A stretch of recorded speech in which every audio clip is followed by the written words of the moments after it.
everyone, welcome back to my channel for a brand new mystery with Mollie. If you are new around here, if you've never seen my face before, then hi, my name is Mollie and I post true crime videos like this every single week, so if you think that's something that you might want to stick around for, then definitely subscribe. It's my current goal to get to 50,000 subscribers by the end of the year, which might be a bit unrealistic, but we can try. So yeah, if you do want to help make that goal happen, then please do subscribe if you think you might enjoy this kind of content. But anyway, today we are going to be talking about the Stockwell Strangler case. Now, this is a case that has been on my list to cover for a while now. I've known about this case for a while and it has always interested me, so I'm finally here covering it today. But before getting into today's case, I just want to say a huge thank you to Function of Beauty for sponsoring this video. I absolutely adore Function of Beauty. I've been using their hair care for a while now and I just love how they allow you to customize your products so that they best suit your hair. All you have to do is fill out a super quick 2-minute quiz on the Function of Beauty website about your hair. So like outlining your hair type and your hair goals, and they will create you a shampoo and a conditioner specifically for your hair. The hair goals that I picked were strengthen, hydrate, fix split ends, volumize and oil control, and you can also choose the colour of your product. So I picked orange for my shampoo and yellow for my conditioner.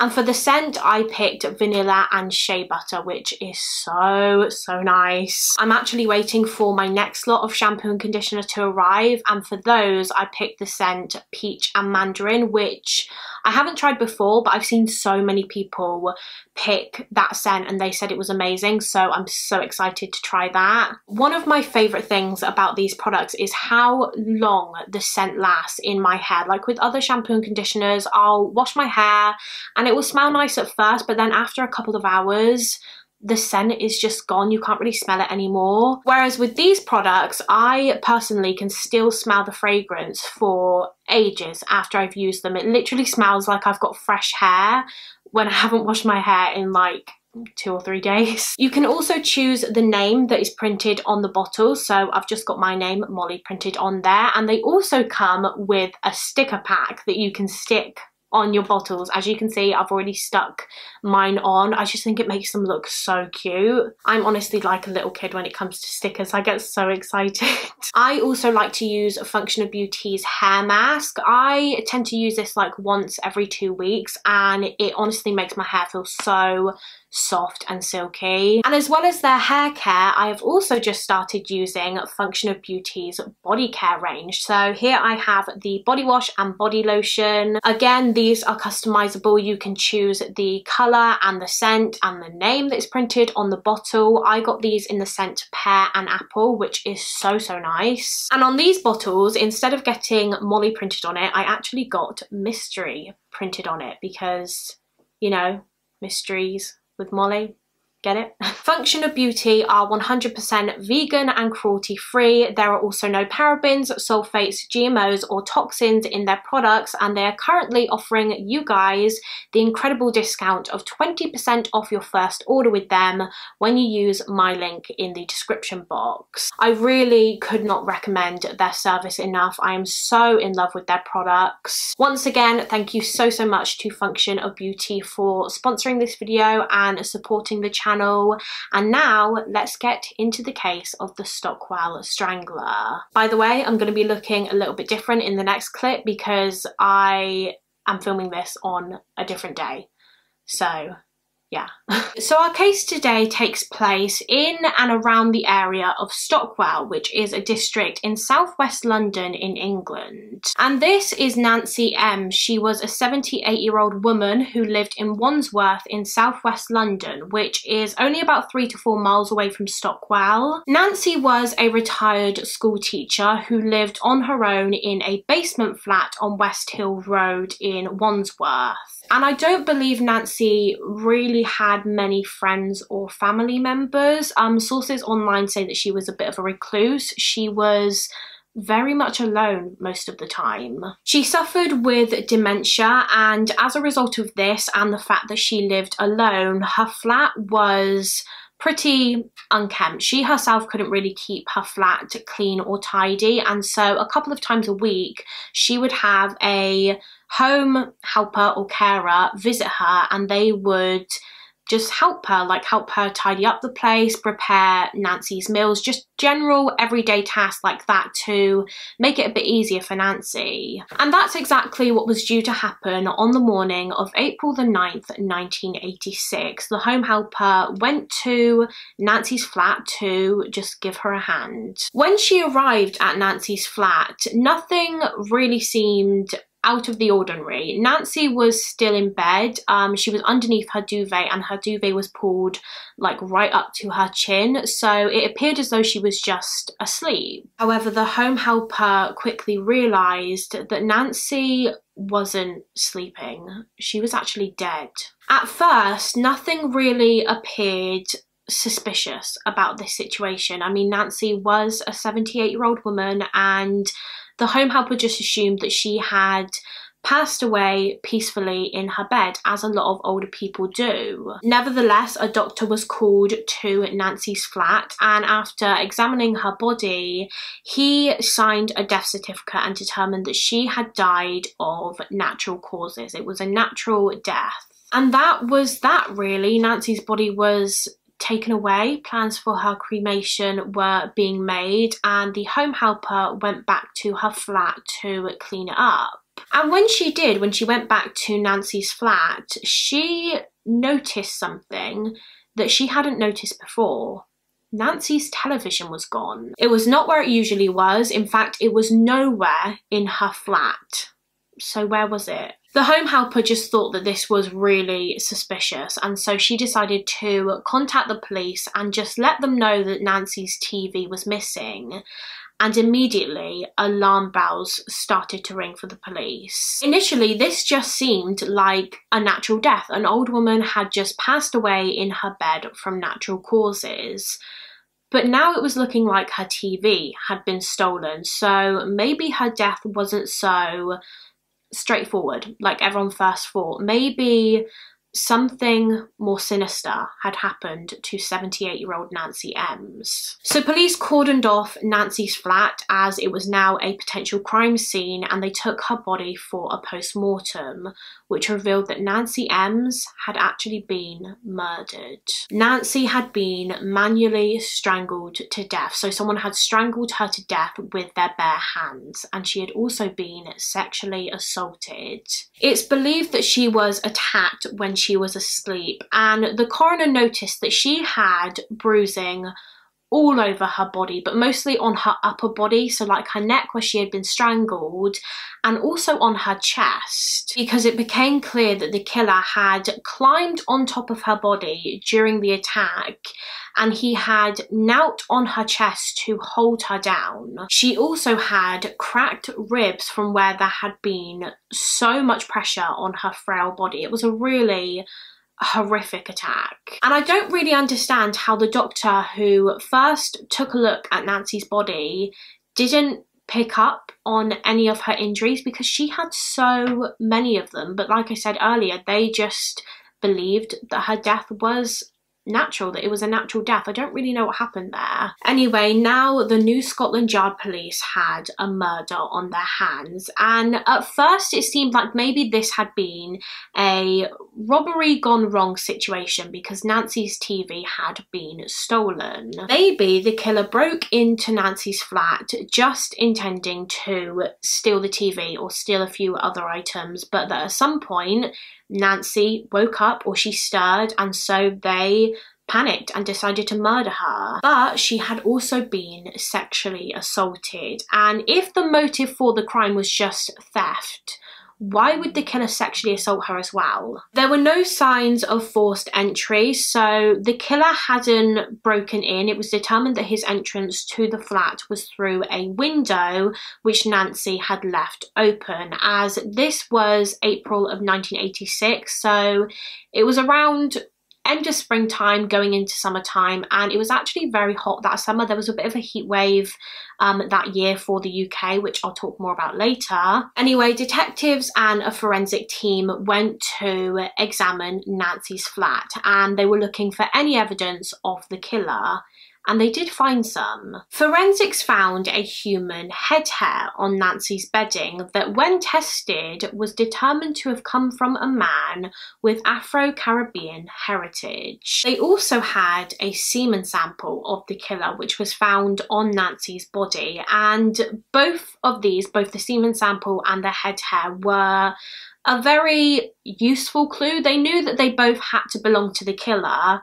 However, this was 1986, and in the 1980s, DNA profiling and forensic testing was a very new thing. It had only just started, it was in its infancy, and so the police knew that it was going to take them a while to find out who these samples belonged to. Because back in those days, they had literally only just started logging like police records and DNA records onto computers, so it wasn't like how it is today. Today, when the police have a DNA sample, they can just run it through a computerized system, and they'll be able to see pretty much instantly if there is a match. Whereas back then in 1986, it was a manual task that had to be done by hand. Records were on like paper cards, so the police had to go through thousands and thousands and thousands of these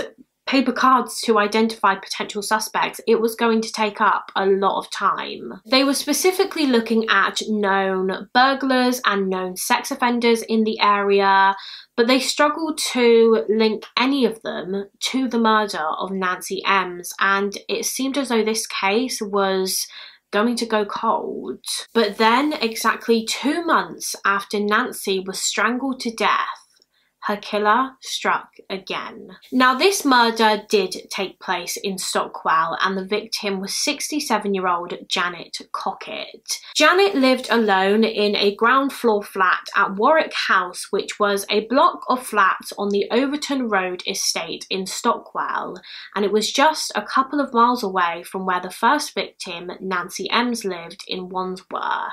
Although Janet lived alone, she was still a very sociable person. She was a widower in her life. She had been married 3 times, I believe, and she had 4 children as well as grandchildren. And she was a very family-orientated person. She loved spending time with her family. She was a very active person as well. She loved helping out her community, and she was also chairwoman of her local tenants association. She was just a pensioner who was enjoying her old age, but then on the 9th of June 1986, Janet Cockett was murdered. Janet was found dead by her neighbour. She was lying in bed in her flat, and just like with Nancy Emms, initially the neighbour thought that this was just a natural death, another old woman that had just passed away peacefully in her sleep.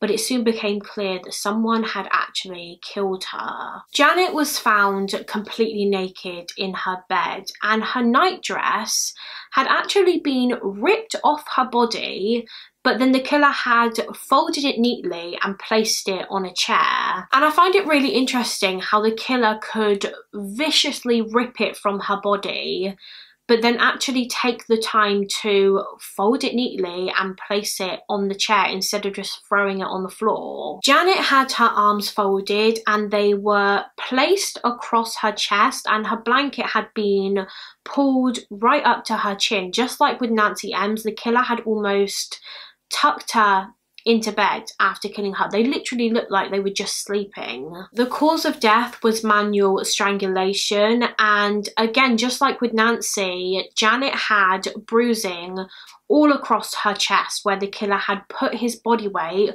on her chest to hold her down whilst he strangled her, and as a result of this pressure, Janet suffered 2 broken ribs. The murders of these 2 elderly women had a lot of similarities. They had both been killed in their flats and then tucked up in bed. They had both been manually strangled. They both had bruises all over their chest where the killer had knelt on them. One of the only differences was that Nancy Emms had been sexually assaulted by the killer, whereas Janet Cockett had not. And I'm not sure why the killer chose not to sexually assault Janet. She was found naked, so whether he intended to but just didn't get round to it, I don't know. But you'll come to learn that this is something the killer did with most of his victims. His main motive for the murders was clearly sexual, although I believe there were semen stains found on Janet's bedding, so even though he didn't physically sexually assault her, it seems as though he probably killed her and then masturbated at the scene, so he was still getting sexual gratification from the murder.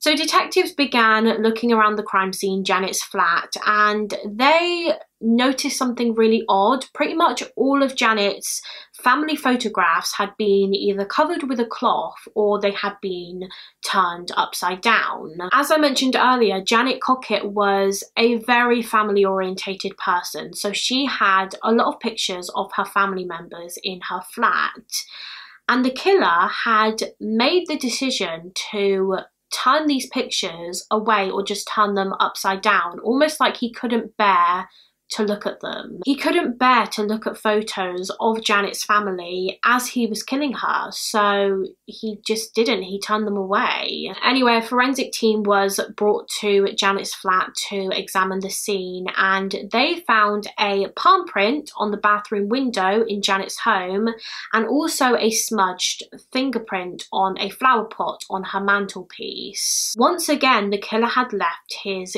DNA at the scene. It seemed like he was pretty carefree during the first 2 murders. He didn't really think about forensic evidence that could link him to the crime. So now 2 elderly women had been murdered in the space of 2 months, and despite both women only living about 5 miles apart from each other, both cases were being investigated by 2 different teams of detectives and 2 different police stations. Initially, the police didn't think that the cases were linked. However, eventually it became clear that there were a lot of similarities between the 2 murders, and they began to think that maybe they were committed by the same person. And so did the press. The press were all over this story. When Nancy Emms was killed, her case didn't really get that much media attention, but now that 2 elderly women had been murdered, they were so interested, the press was so interested, and they began to make connections between the deaths of Nancy and Janet,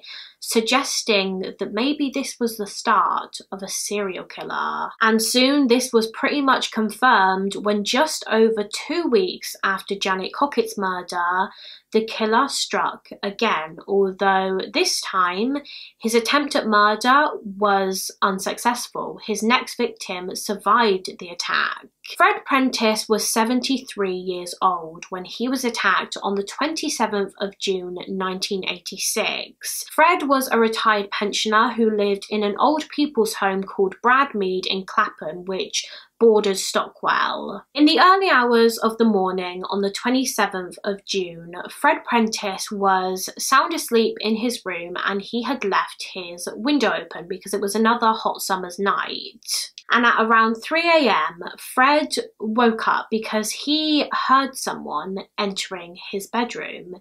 It was a man, and he had broken in. Before Fred even had time to react, this man jumped on top of him and began trying to strangle Fred Prentice. Fred was, of course, absolutely terrified, and he was really trying to fight this man off, but he was in his early 70s. He didn't have the strength to defend himself against what appeared to be a physically fit young man. The man was strangling Fred with one hand, and then with his other hand, he would put his finger to his lips and just shush him. He would tell him to be quiet.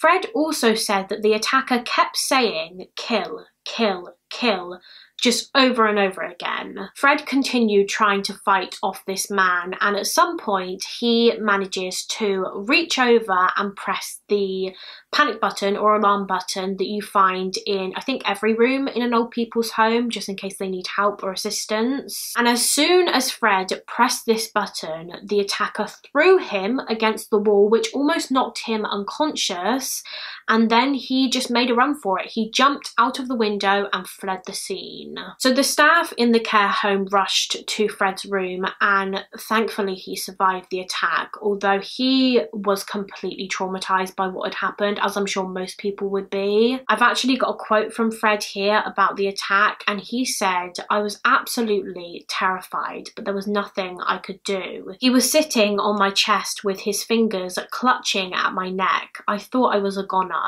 I kept pleading with him to let me go and take whatever he wanted and leave, but he took nothing and took no notice of me. It was a nightmare. He then chucked my head against a wall and ran off.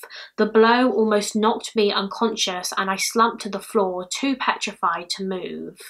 I suppose he thought he must have killed me because he ran out, leaving me for dead. I was too frightened even to watch him go. I shall always have his face in my memory, his terrible grin. He ruined my life." So now the police had a survivor of this killer, although I think at first they were unsure as to whether Fred's attack was linked to the murders of Nancy Emms and Janet Cockett, because he was obviously a male and the first two victims were female. They thought initially that the killer must have just been targeting elderly women, but now an elderly man had been attacked, so it seemed as though he was just looking to murder any old person regardless of gender. Anyway, the police were speaking to Fred and he provided them with a description of the man that was in his room that night. Fred described the attacker as being a young man in his late teens to mid-20s. He had dark-coloured hair and suntanned skin. Fred also helped police create a composite sketch of the man, so I'll put that image on screen now. His description obviously isn't the best, however you have to keep in mind that this was the early hours of the morning, so it was dark in the room, and this attack happened so quickly that it would have been so difficult for Fred to have gotten a good look at the attacker's face. But the investigation into the attempted murder of Fred Prentice had barely begun when his attacker struck again. And this time he wouldn't be unsuccessful, because the very next night, the night after he attempted to kill Fred, so it was the 28th of June 1986, he murdered again. But this time he decided to kill two elderly people in one night. Now, killing two people on the same day is something that isn't really heard of that often in serial killer cases. Normally serial killers will spread out their murders and they have a break and a cooling off period in between each kill. But I think that maybe because the killer was unsuccessful in his attempt at killing Fred the previous night, he decided to make it his mission to kill not just one elderly person, but two the next night. The third and fourth murders took place in Somerville Hastings House, an old people's home in Stockwell. The victims were two elderly Polish men, and they had rooms next to each other in the old people's home. 84-year-old Valentine Gleim and 94-year-old Zbigniew Stabrawa. Pretty sure that I've pronounced his name wrong, so I'm really sorry, I do apologise. I'll put his name on screen now so that you can see how it's spelled. But as I said, the two men were kind of like neighbours. Their rooms in the old people's home were next to each other, and so when the killer broke into the home in the early hours of the morning, he just went from one room to the next. I actually don't know which man he killed first, but they were both found in their rooms dead. Just like with the first two murders, they had been manually strangled and they had bruises all over their chest where the killer had knelt on them to hold them down during the murder. An 84-year-old Valentine Gleim had also been sexually assaulted, which makes me think that maybe he was killed first, because maybe the killer had the time with the first murder to sexually assault the victim as well, whereas with the second one he may have had to rush the kill, therefore he didn't have the chance to assault them. According to one source online, just before the men's bodies were discovered, a couple of the night duty staff at the old people's home had seen the shadow of an intruder walking around the corridors, and so they immediately contacted the police. But by the time the police arrived, the men had already been killed and the intruder had left, and they didn't really get a good look at him either because it was the middle of the night and it was so dark. One of the night staff also told the police that just before the bodies were found, they heard the sound of an electric razor in one of the rooms, and it turns out that after the killer had murdered one of the men, he actually went into their bathroom and washed himself and used their electric razor to give himself a shave, which the police were just baffled at. The fact that this man, whoever he was, could violently murder an old person and then just calmly give himself a shave using the victim's electric razor. Is crazy. So now this attacker had claimed the lives of 4 elderly people, and he had also attempted to murder a 5th, and Scotland Yard detectives were just certain at this point that they were in fact dealing with a serial killer, and they knew they had to warn the public. Now, warning the public about a serial killer is always a risky thing for the police to do, because they obviously want to warn them of the danger and they want to let them know that a very dangerous man is on the loose, but at the same time they don't want to cause a huge panic. It's a difficult situation. So they told the public that they were looking for a serial killer, but they didn't disclose all of the grisly details of the killings. The press and the media were also putting a lot of pressure on the police to catch this murderer, and as the press do with most murder and serial killer cases, they gave this attacker a name. The first name they gave him was actually the Heatwave Killer, because as I've mentioned, this was the summer of 1986 and it was a very hot summer that year, and that was why a lot of people had been leaving their windows open at night, and obviously that was the killer's entrance to, I think, every single one of his victims' homes through their windows. So yeah, he was dubbed the Heatwave Killer for a short while, until eventually they came up with the name the Stockwell Strangler, as the killer seemed to be operating in and around this part of southwest London. This name, the Stockwell Strangler, really stuck with the public, and people were terrified, as were the police. They knew it was only a matter of time before this guy struck again. He seemed to be almost fearless. Old people were terrified, and people who had older relatives were terrified. People were scared for their elderly parents and for their grandparents. These murders were so brutal, and the targets were some of the most vulnerable people in society. Old people who couldn't really defend themselves. They had no chance against a strong young man. And not only was he killing them, he was also sexually assaulting them. And it was clear to the police that they were looking for a gerontophile, which is someone who has a sexual attraction towards the elderly. And so Scotland Yard police put extra measures in place to try and protect the old people who were the targets of this attacker. And they had police officers on guard on the streets and also outside of old people's home. They were literally guarding old people's homes in the area. They were doing everything they could to, one, prevent another attack, and also to catch the killer in the act. They had police officers just in normal clothes, not in their uniforms, just stand outside old people's home hoping that they would catch the perpetrator. Police also issued a warning to old people, and they told them, no matter how hot it is, keep your doors and windows locked at night. No matter what, just keep them locked. Whilst police were working to keep everyone safe, they were also still going through all of their paper records and trying to find a match to the DNA that they had of the killer. So a match to the palm print that the killer had left at the second crime scene, the murder of Janet Cockett. Although, like I said, this was going to take time. But time was something that they didn't really have in this case, because soon enough, the Stockwell Strangler killed again. However, this time he decided to switch things up a bit, and instead of killing in and around the area of Stockwell, he decided that he would commit his next murder on the other side of the River Thames in the area of Islington, North London. It's not known why he decided to commit his 5th murder in Islington. I mean, I think he would have been aware at this point that he was becoming known as the Stockwell Strangler, so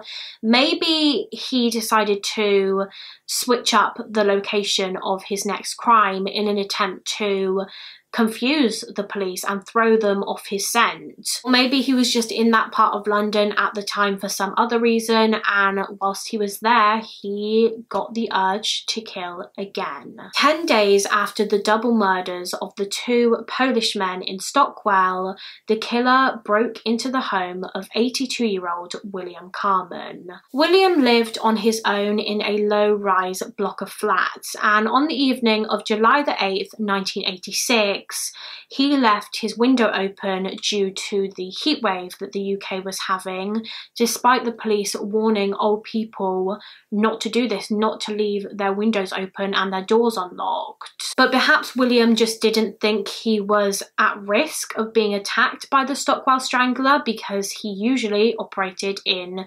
Stockwell and William lived in Islington. Anyway, at some point in the night, the killer enters William's home and murders him with his usual method of strangulation, and he was also sexually assaulted.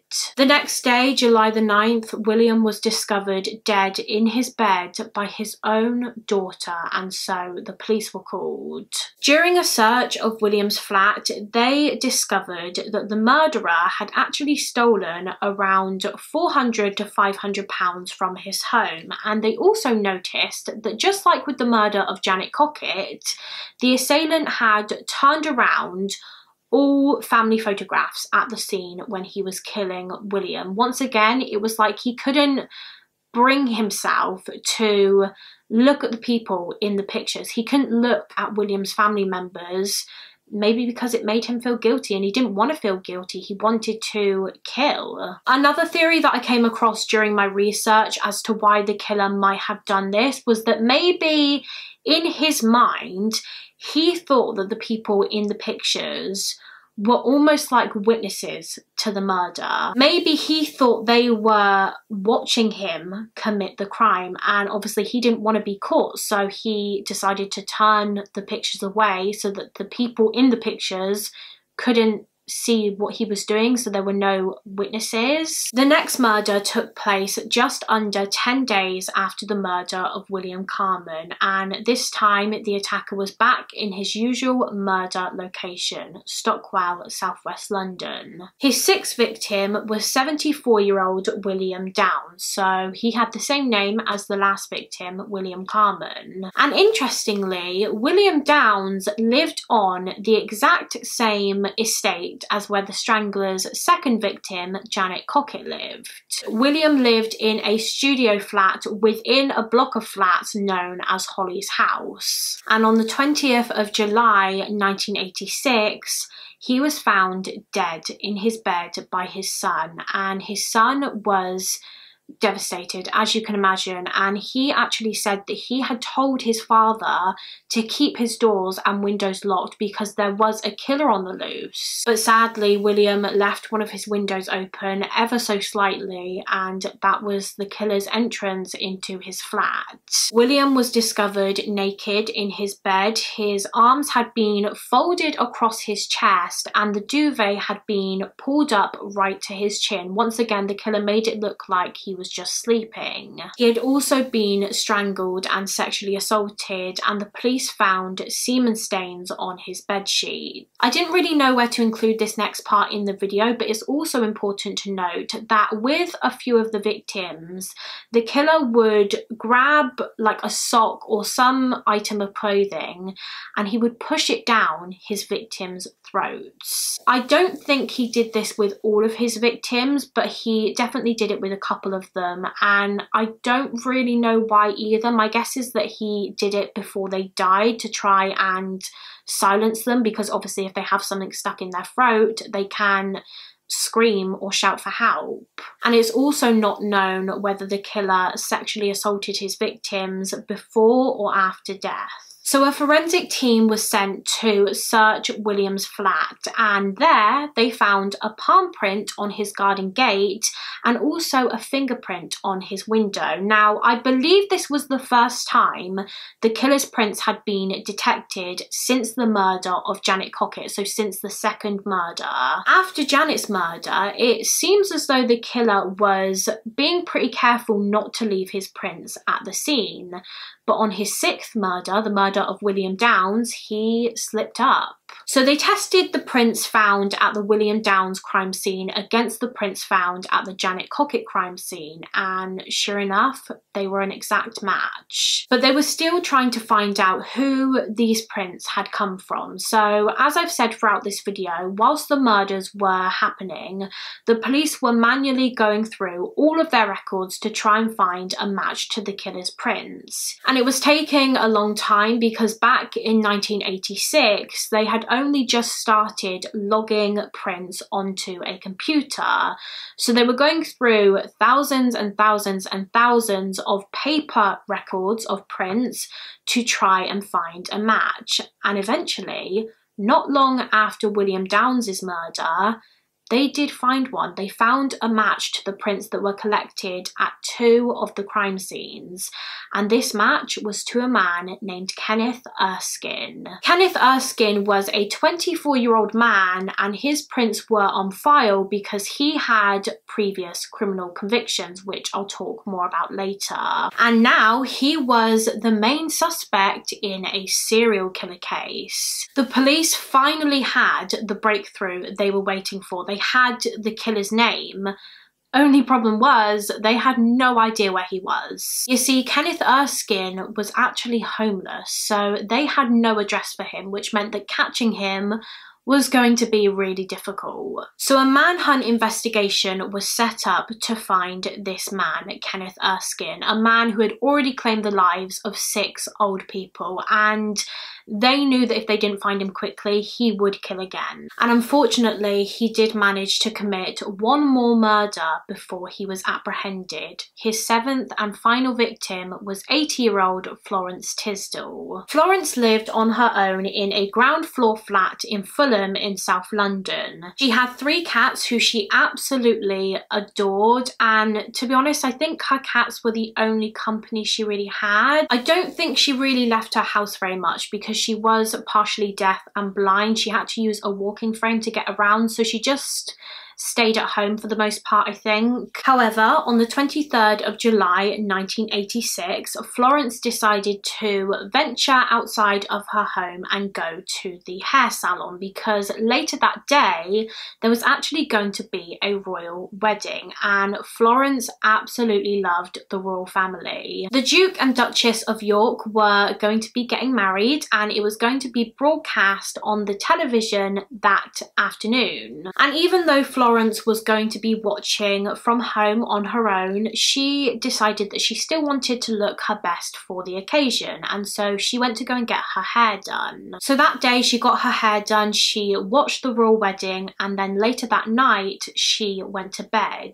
But she left one of her windows open, which was something that I think she always did because she did have 3 cats, and so she would leave the window open so that they could come and go as they pleased. But this meant that the Stockwell Strangler, Kenneth Erskine, could also enter the property, and when he did, he murdered and sexually assaulted 80-year-old Florence Tisdall. The next day, the caretaker of the apartment block that Florence lived in was walking around, and he decided to go and check on her. I think this was something that he did often. He would just check to see if she was okay, see if she needed any help or assistance, because she was 80 years old. And when he did, when he entered Florence's flat, he found her dead in her bed.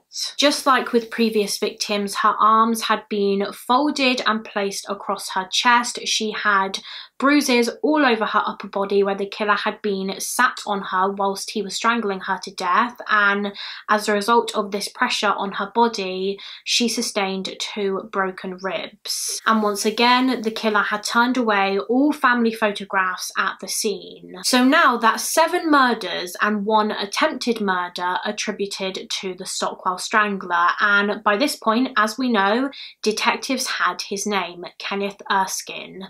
They just had to find him, which, as I said earlier, was going to be difficult because he was homeless. He didn't have an address, so I mean, where do they even start their search? They began by looking in bedsits and squats across London. They searched, I think it was like over 300 of them, hoping that he would be staying in one of them, but sadly they didn't find him. The search for him continued, and soon enough the police received some information about Kenneth Erskine that proved to be invaluable to his capture. They received information, I think from an anonymous source. I don't know where they got this information from, but they received information that throughout his murder spree, he had still been collecting his benefit money. Kenneth Erskine was receiving benefit money because he was unemployed, and back in those days, you had to actually go and collect benefit money from a Department of Social Security office, or the DSS office as it was also known.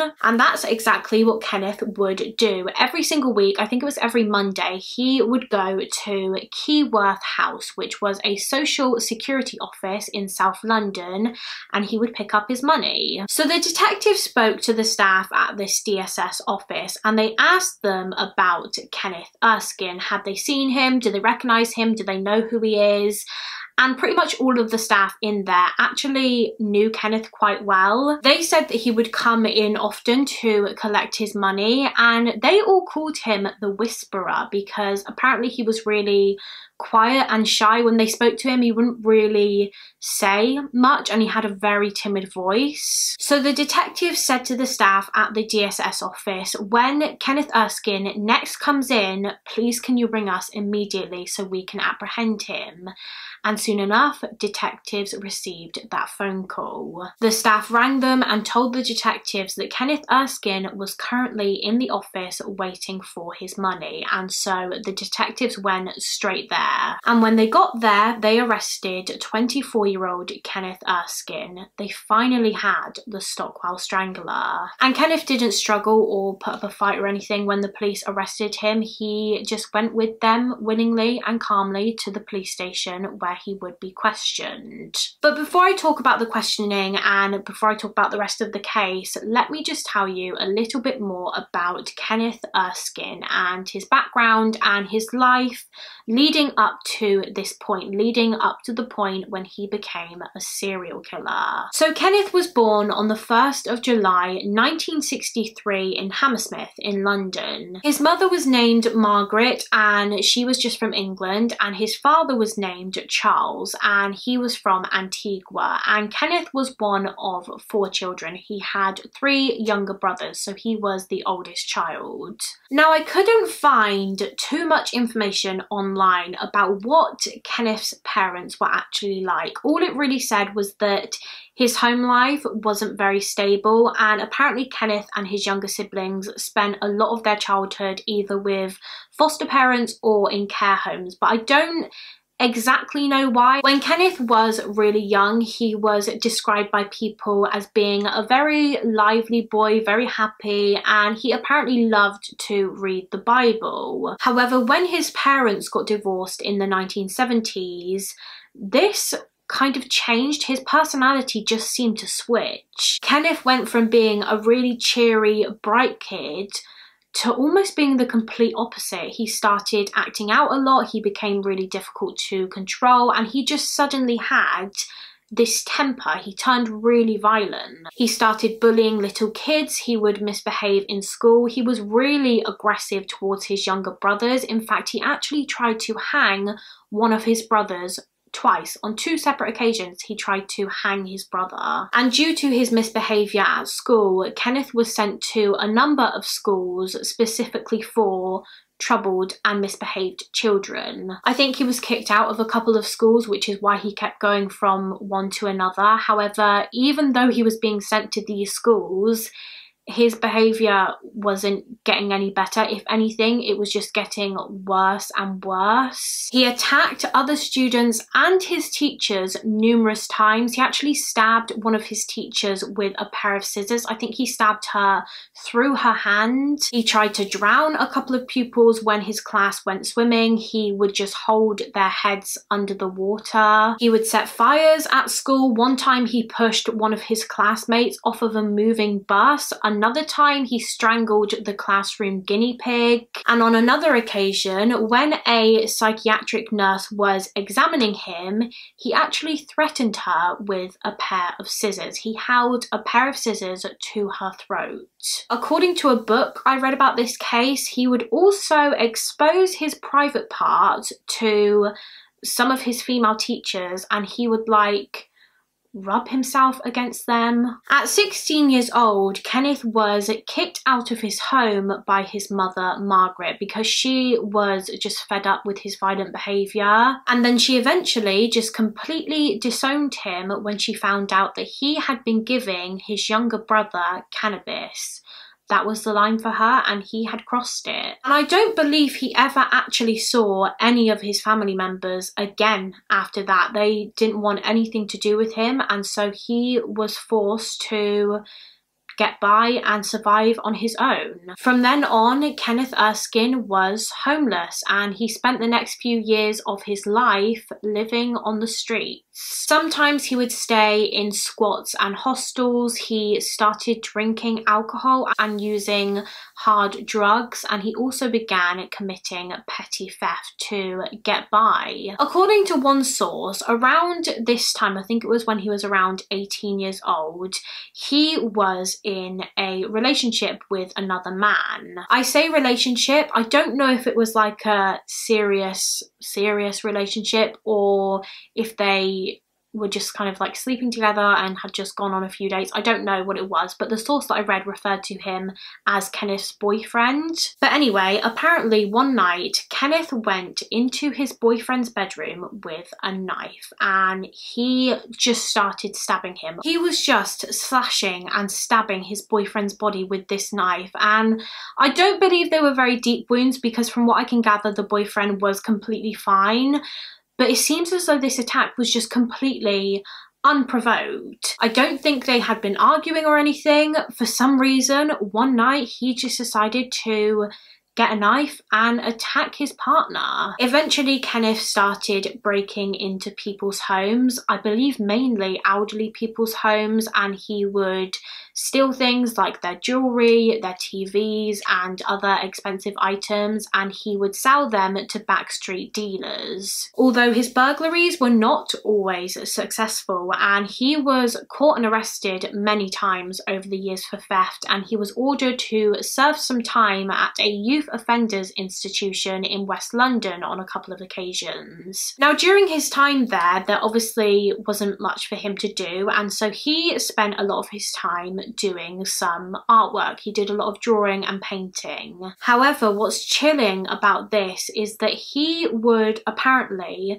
only draw pictures of old people dying in really disturbing ways. In a lot of the pictures, the old people would be dead in their beds after having been murdered. And I mean, how creepy is that? That just shows how long he had been fantasizing and planning his murders for. He was released from the Young Offenders Institution in 1982, even though his doctors advised that he shouldn't be because they felt he was dangerous. But anyway, he was let out and he went back to living on the streets. He started using drugs again and continued his burglaries. It seems as though his time in the Offenders Institute taught him nothing. And then 4 years after he was released in 1986, his killing spree began. And as we know, his first victim was 78-year-old Nancy Emms. After Nancy, he went on to commit 6 more murders, and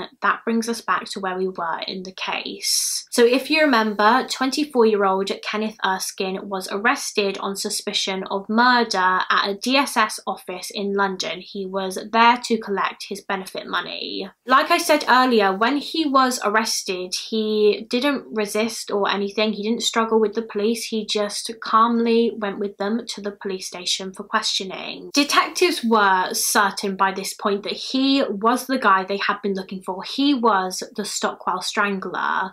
Although it became clear to them very quickly that they weren't going to get very much out of him during his questioning because he was clearly not mentally stable. A psychiatrist that later examined him said that this 24-year-old man actually had the mental age of an 11-year-old, which would probably explain why he behaved the way he did whilst he was being interviewed by the detectives. He would laugh and giggle a lot in his questioning like a child. He would just stare out of the window and daydream. When he was asked about the murders, he denied being involved at first and said that he did burgle the homes where the victims had died, but that someone else must have come in after him and actually killed them. However, eventually in his interview, he said, quote, "I don't remember killing anyone. I could have done it without knowing it. I am not sure if I did it." Psychologists later said that Kenneth Erskine was just completely in a world of his own. They said that he couldn't always tell the difference between fantasy and reality. Supposedly, at one point, he blamed the murders on a voice inside his head, and he said, quote, "It tries to think for me. It says it will kill me if it gets me. It blanks things from my mind." But despite having the mental age of an 11-year-old, he was still quite clever in some aspects. When he was arrested, it was found that during his murders, he had opened 10 bank and building society accounts in which he had hidden £3,000. This was how much money he had stolen from his burglaries, including the money he had stolen from one of his victims, William Carmen. If you remember, he stole £400 to £500 from his flat. So he had all of this money, he had £3,000, and he was still getting unemployment benefits. So Kenneth Erskine was originally only charged with 2 murders, and they were the murder of Janet Cockett, his second victim, and the murder of William Downs, his 6th victim, because they had solid forensic evidence linking him to those 2 murders, the palm prints that were found at the crime scene. He was also charged with the attempted murder of Fred Prentice. If you remember, Fred survived the attack, and he actually picked Kenneth Erskine out of an identity parade. He pointed to him and said, "That was the man that tried to kill me." So originally he was only charged with 2 murders and 1 attempted murder. However, whilst he was awaiting his trial, 5 more murder charges were added, and those were the murders of Nancy Emms, Zbigniew Stobratha, Valentine Gleim, William Carmen, and Florence Tisdall. So that was now 7 murder charges. Kenneth decided to plead not guilty, and his trial began at the Old Bailey Court in London on the 12th of January 1988.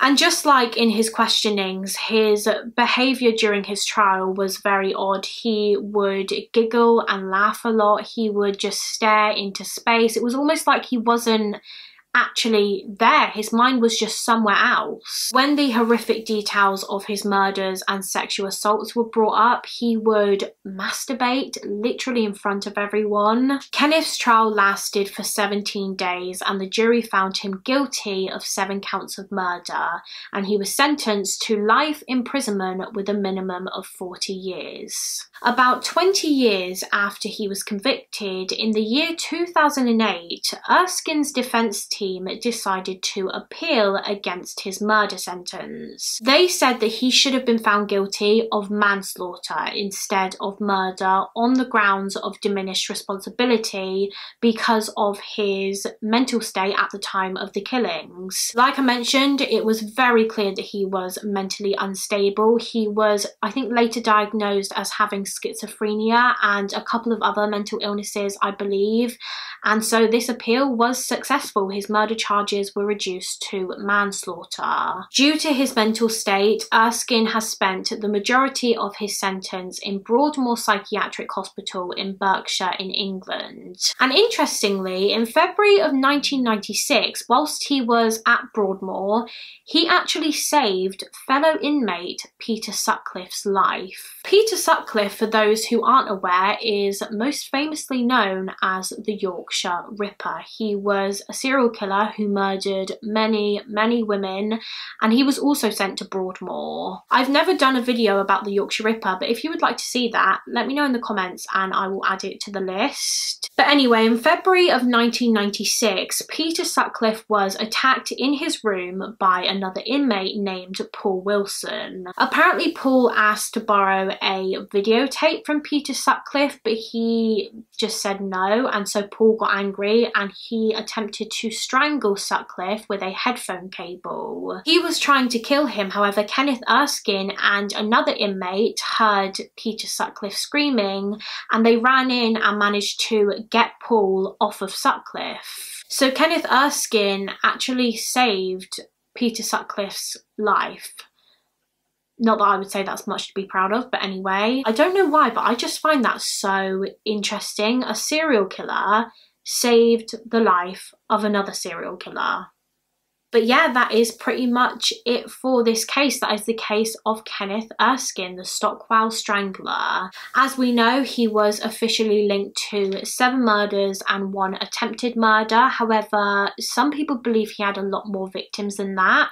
In particular, there are 4 unsolved murders that people theorise could have been committed by Kenneth Erskine. And these include the murders of 57-year-old John Jordan, 73-year-old Charles Quarrel, 70-year-old Wilfred Parks and 75-year-old Trevor Thomas. However, there has never been enough evidence to link him to these murders, and so he has never been charged with them. But what do you guys think? Do you think he could have committed more murders, or do you think it was just those 7 that he was convicted for? Let me know in the comments. And yeah, that is it for this case. Let me know your opinions in the comments. Before I go, I just want to give a special shout out to the members of my Patreon page.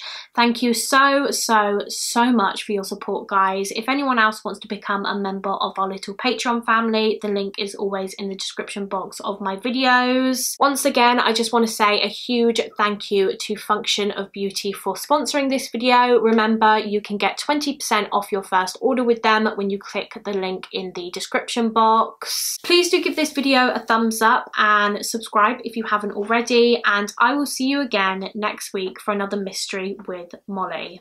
Bye guys!